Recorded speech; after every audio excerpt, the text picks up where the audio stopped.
Quand j'étais petit, je regardais tout le temps les avions, donc je levais tout le temps la tête au ciel.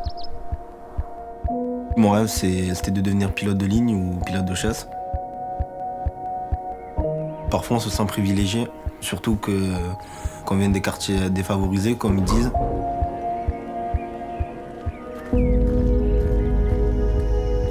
On est amis avec Yann depuis très longtemps.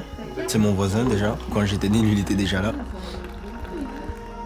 Et on a vu qu'on avait des points communs, dont la passion de l'aéronautique. Tout a commencé avec une visite de l'entreprise Airbus, avec une association de quartier. Oussama avait à peu près 12-13 ans et moi 15-16 ans. Et à la fin de ce séjour, on a pu tester un simulateur de vol d'A320. J'ai tout de suite dit à Oussama, faut absolument qu'on crée notre propre simulateur de vol. Honnêtement, j'ai cru qu'il était tombé sur la tête. Et on a commencé, on était au centre culturel Albin-Maville.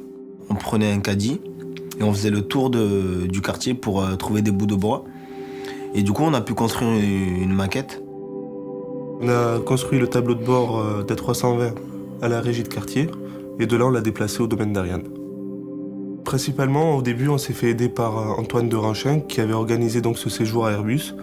Et par la suite, il nous a présenté les bonnes personnes, donc notamment Philippe Lebris, membre de plusieurs associations. Le domaine d'Ariane disposait d'une maquette A350 qui pourrissait dehors, donc on l'a récupérée et on l'a réaménagée et on y a intégré le tableau de bord A320.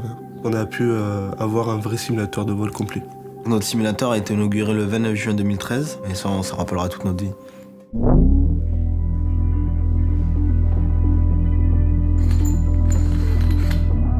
Au début, plein de gens nous disaient que c'était une aventure impossible.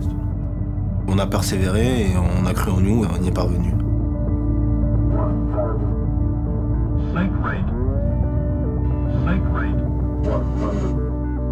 Chaque année, en fait, le domaine d'Ariane accueille des colonies qui font un séjour scientifique. En fait, on a passé nos 2 derniers étés au simulateur à assurer l'animation pour les colonies. J'aimerais transmettre la passion aéronautique et leur montrer que rien n'est impossible. Flying Challenge, c'était un projet entre la Fondation Airbus et le Collège de Bellefontaine. Grâce au Flying Challenge, on a pu rencontrer de nouveaux métiers, revenir à Airbus et voir de nouveaux sites. On a rencontré beaucoup de personnes du monde aéronautique et notamment un pilote d'essai qui est devenu le parrain de notre association et qui s'appelle Hugues van der Stichel. J'ai connu en 2 temps, d'abord Oussama et après Yann. Oussama au Forum des métiers. Première question, t'es pilote? Oui. Deuxième question, alors quand on fait le bleed et qu'on fait ceci, etc., il se passe ceci, et est-ce que tu peux me confirmer que c'est comme ça? Et elle dit, mais comment tu sais ça? Et en fait, je me suis aperçu qu'il connaissait le 320 par cœur. Hugues, pour nous, c'est un rêve, quoi. C'est quelqu'un qui a réussi, un grand aviateur, donc il est vraiment quelqu'un de remarquable. Air France va le prendre. Au début, je trouvais ça complètement fou, leur projet de simulateur.